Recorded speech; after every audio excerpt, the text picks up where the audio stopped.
Willie and Freddie in Walking Stick Cavern. Willie was a little brown-haired boy who lived way back in the hills of eastern Oklahoma. He lived with his mother and father and baby sister in a cozy little cabin near Big Salisaw Creek in Walking Stick Canyon. They had chickens and pigs, a milk cow, and an old raw-boned black and tan hound named Pete. Not far away, Willie's friend Freddie lived with his family. And between the two places, up on the side of the mountain, there was a dark hole that led down into Walking Stick Cavern. Willie and Freddie often played along the creek when they had no chores to do, but they had been told never to go near Walking Stick Cavern. Why, even grown-ups stayed away from there. People had been lost in its dark passages and never found their way out again. Nevertheless, Willie and Freddie had made up their minds to have a look inside Walking Stick Cavern. Willie had hidden some pieces of candle in the chicken house, and Freddie saved up a big ball of twine. Then, one Saturday morning, they agreed to meet at Willie's house and be off on their adventure. When Saturday afternoon came, Willie was on the front porch helping his mother shell peas. Willie hated to shell peas. When the pan was almost full, a pebble bounced across the bottom step. Out of the corner of his eye, Willie could see Freddie flipping rocks across the bare spot at the bottom of the porch steps. When his mother went into the kitchen with the pan of fresh peas, Willie slipped off the porch and met Freddie at the corner of the house. Together, they sneaked out into the chicken house to retrieve the contraband candlesticks, then scampered across the garden and into the woods. Only old Pete noticed them and came trotting after. Across the fence and through the woods they went, up the side of the mountain until they came to some big hickory trees. There in the ground was a deep depression, and at the bottom a dark hole in the rocks. As they crept toward the hole, they could feel the cool air seeping up from below. Pausing a moment at the opening, they looked excitedly at each other. There was no trace of dread in the bright faces of youthful adventure. Carefully, they lit their stubby candles and climbed down into Walking Stick Cavern. Each heart beat faster as a small bat fluttered silently to and fro, then vanished in the darkness of the tunnel. Ahead, the earth was a black, invisible mystery. Behind was a patch of green moss in a shaft of light. Water dripped from the rocks at the entrance, and the floor was damp and strewn with leaves. From his pants pocket, Freddie produced a ball of twine, and Willie carefully tied one end around a large rock. Convinced they would be able to follow the twine easily back to their starting place, the two boys began their forbidden journey. Deeper and deeper they went into the mountain, happily awed by the stalactites and stalagmites they saw everywhere, wondering always where each passage might lead, sometimes climbing, sometimes crawling, sometimes squeezing through a narrow. At last, they came to a large, curving room with many side passages of similar size. They came to a pool of water so clear it looked like a deep crevice, but the illusion was broken by the drip of water from the ceiling above. As they went on, the room kept curving to the left until it came back to the pool again. They had gone in a circle, but they should have come across their twine. Why hadn't they?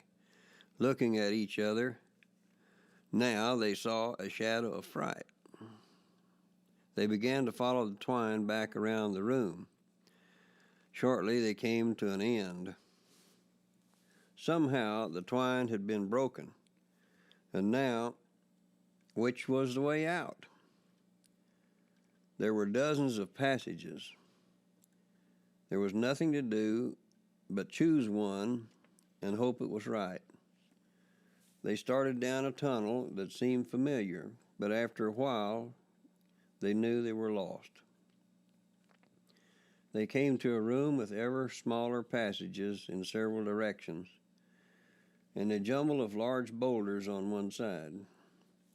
There was a soft earth floor, and they sat down to rest back to back for safety. By now, they were getting tired and thirsty.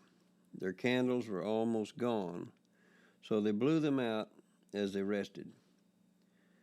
Sitting there in the total darkness of the underground world, they thought of the stories they had been told of lost souls who never returned, of the warnings of their mothers and fathers, of being hungry and thirsty. It was then Willie noticed the tinkling sound, a sound like water running over the rocks in the spring brook below their house. It was the sound of gently flowing water. Nudging Freddie, he lit his candle and they set off to find the sound. It seemed to come from that pile of boulders. In the light of the candle, the rocks looked like big blocks of sugar, sparkling with many tiny grains. They climbed to the top. There, on the other side of the floor, had given way, fallen into a passage beneath the room. Eons ago, when the boulders had fallen, a little stream had been uncovered in the depths of the cavern. The boys climbed down to the friendly-looking gravel bed through which it flowed. The pure spring water tasted sweet and good, but though it slackened their thirst, it left them as lost as before. Bewildered, they again sat down to rest and think things over, saving their candles for moving on.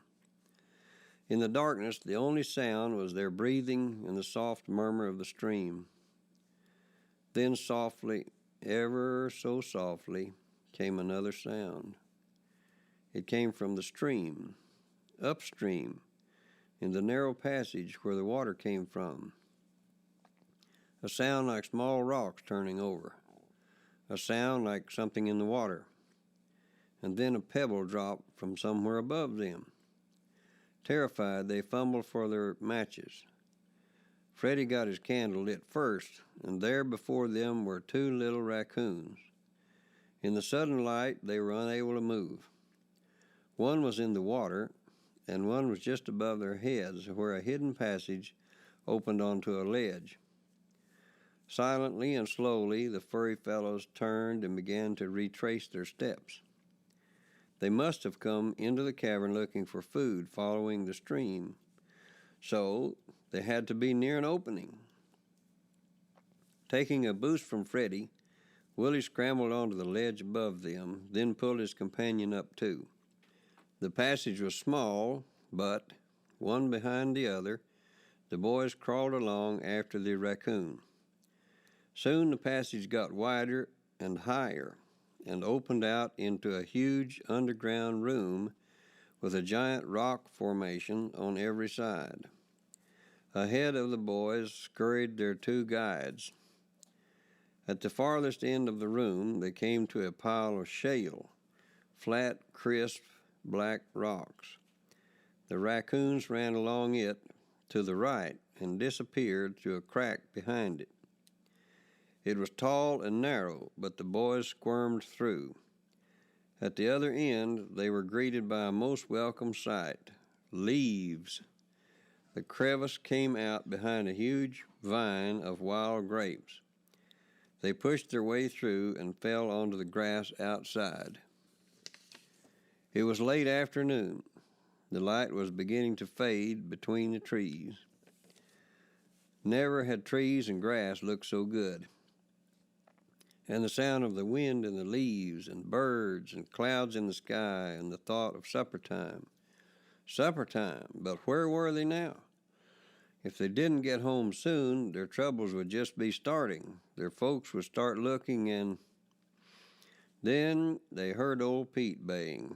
Old Pete, who turned back with a forlorn look when the boys had entered the dark world of Walking Stick Cavern. Here, Pete, they called. They all ran together and rolled in a heap in the leaves when Pete came bounding up. Picking themselves up again, the boys said to each other, "Let's never do that again." then one on each side of Pete. They headed for home.